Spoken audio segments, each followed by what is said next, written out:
வணக்கம் சார். எப்படி இருக்கீங்க? நல்லா இருக்கேன் சார். ஸோ பேசுறதுக்கு முன்னாடி ஒரு பாட்டோட ஆரம்பிச்சிடலாம்னு நினைக்கிறீங்க. அடிமாரி கொழுந்தே என் மனசுக்குள்ள ஓ வாசந்தே நான் வீசுதடி. நான் கவிஞன் அல்ல, கண்ணதாசனும் இல்ல, உன்னை பார்த்ததுமே ரெண்டு நாம் புள்ள. நீ என்ன பண்ணி தொலைச்ச என் மனச, ரெக்க இல்லாமலே பறக்குறண்டி.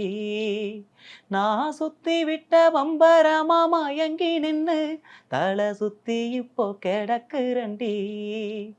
அடிமாரி கொழுந்தே என் மனசுக்குள்ள ஓ வாசந்தே நான் வீசுதடி.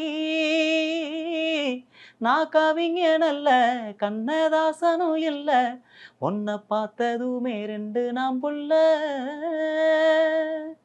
அருமையா இருக்கு, அருமையா இருக்குங்க. Thank you sir. இப்போ இந்த பாட்டு வந்து எழுதுனதும் நீங்களேவா? இல்லை சார், நான்